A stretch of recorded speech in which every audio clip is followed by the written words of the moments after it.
Começa agora mais uma edição do Semana 13, o podcast do PT e do povo brasileiro.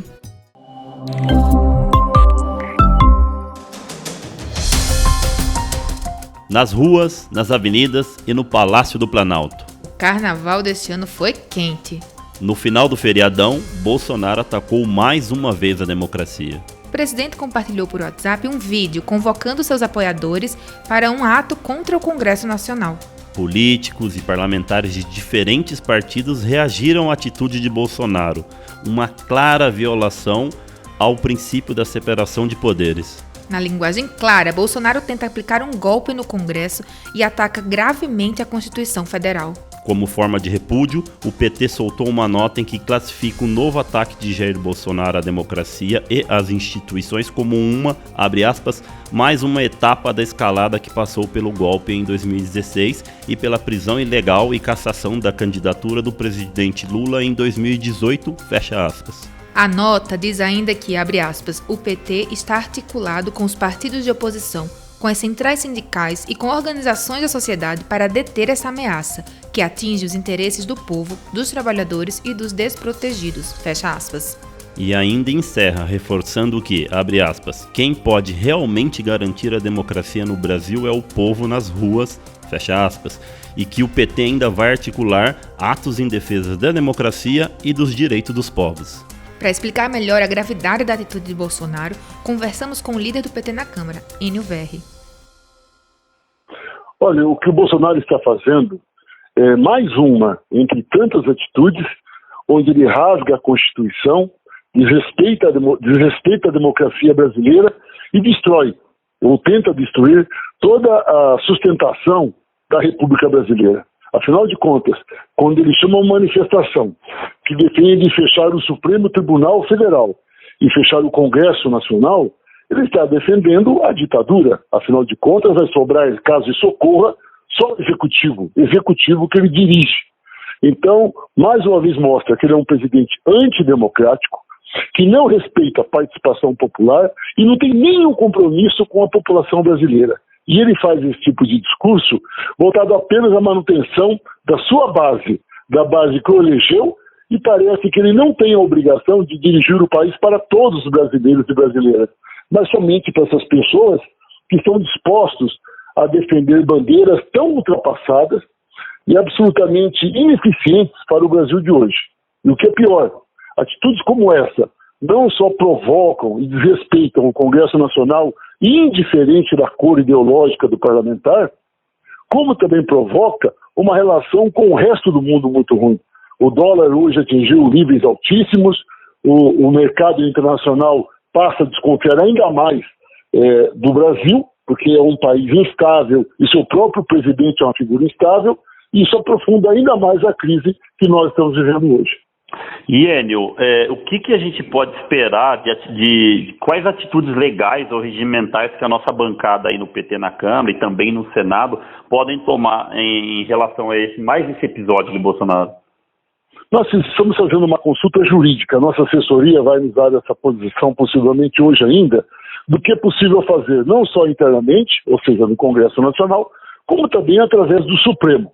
Também, ao mesmo tempo que estamos fazendo isso, a presidente Gleisi Hoffmann está tomando as providências cabíveis juridicamente também via a direção nacional do Partido dos Trabalhadores, mas ao mesmo tempo nós estamos conversando com liderança dos movimentos sociais, como centrais sindicais, como líderes, tanto o presidente como líderes de bancada de partidos, não só de oposição ao Bolsonaro, mas partidos que têm compromisso com a democracia brasileira, para tomarmos uma decisão coletiva.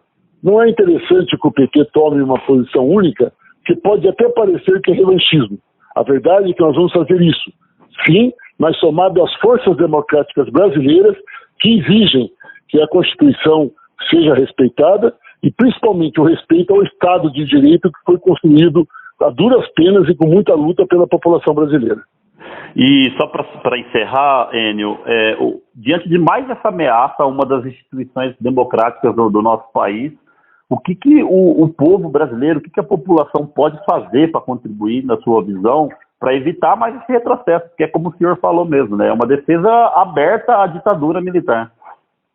Ou a população tem que acompanhar muito de perto, informar-se mais, não se deixar levar por redes sociais, que estão todas elas cheias de mentiras, as chamadas fake news.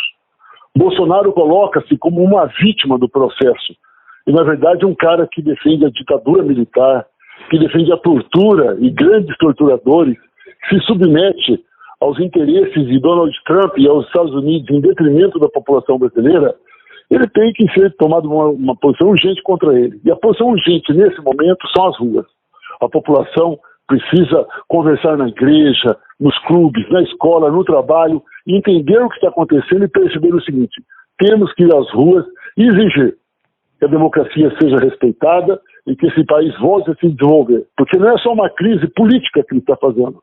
A sua política econômica está aumentando a miséria e a fome no nosso país. Milhões de pessoas esperando a sua aposentadoria, milhões de pessoas esperando a Bolsa Família. Quer dizer, a máquina parou, aumenta o desemprego, aumenta a fome, e ele, ao invés de resolver os problemas, piora com esses discursos antiquados e que não representam o cargo que ele foi eleito e que hoje ele não respeita de maneira nenhuma. Por isso, a solução é o povo ir às ruas nesse momento. Perfeito, Enio. Queria agradecer muito a sua participação aqui nossa no podcast do PT. Obrigado. Eu que agradeço. Um grande abraço a você. Abraço. Nas redes sociais, parlamentares e lideranças de oposição manifestaram repúdio a Bolsonaro. Gleisi Hoffmann classificou como muito grave a escalada de Bolsonaro contra a democracia. O presidente Lula também se manifestou no Twitter. Ele qualificou a ação de Bolsonaro como, abre aspas, mais um gesto autoritário de quem agride a liberdade e os direitos todos os dias, fecha aspas. E afirmou ser urgente que o Congresso Nacional, as instituições e a sociedade se posicionem para defender a democracia diante de mais esse ataque de Bolsonaro. Fernando Haddad, por sua vez, foi breve, mas certeiro. Segundo ele, abre aspas, Bolsonaro cometeu crime de responsabilidade previsto na Constituição, que jurou respeitar, mas certamente nunca leu, fecha aspas.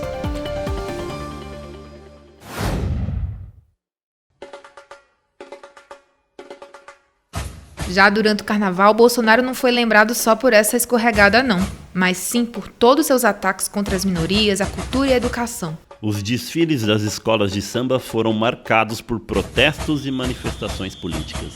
A maioria delas criticando ou até mesmo tirando sarro do atual presidente. Outras defendendo a cultura, a educação em épocas de ataques desse governo que está aí. A crítica mais direta veio da São Clemente do Rio. Fascistas da escola levantaram cartazes, ironizando alguns chavões de Bolsonaro, como tá ok, a culpa é do Leonardo DiCaprio e acabou a mamata.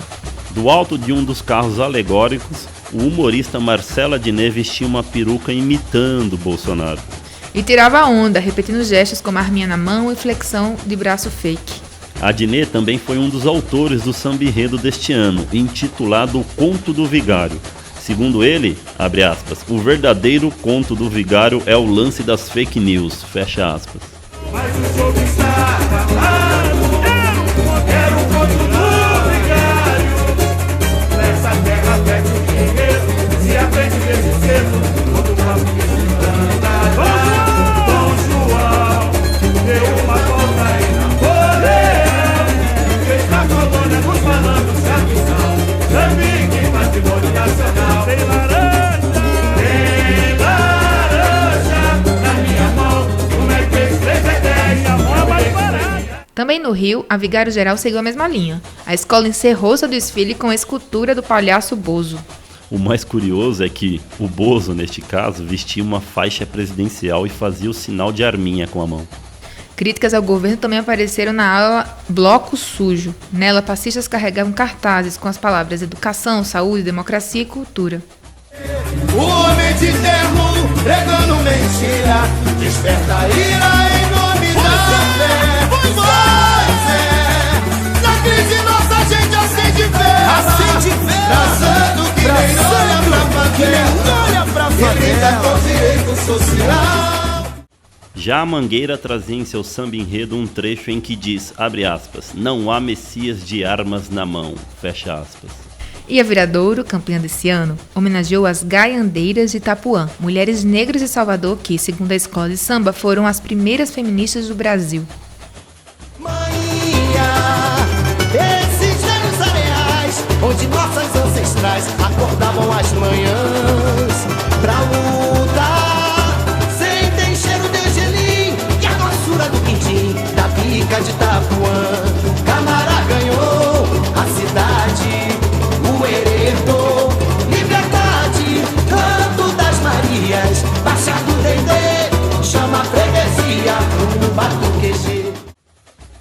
Também na Marquês de Sapucaí, a Grande Rio criticou a intolerância religiosa.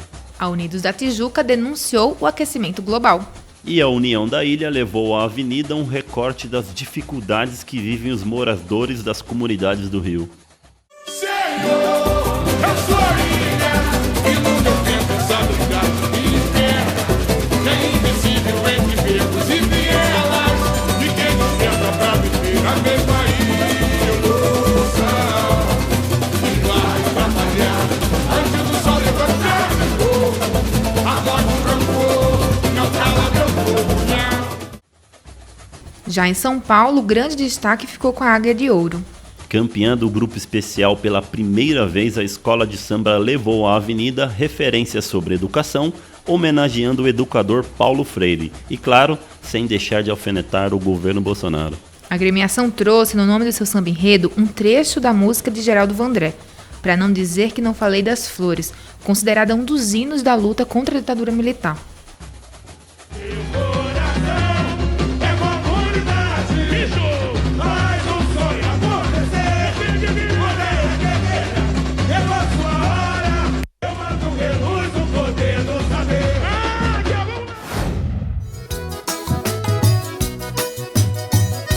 E teve ainda por todo o Brasil os blocos de ruas homenageando o ex-presidente Lula e também criticando o governo Bolsonaro. Eu mesma fui num bloquinho lá em Natal, Rio Grande do Norte, que tinha um boneco gigante do Lula, viu, gente? Foi maravilhoso. E o Semana 13 fica por aqui.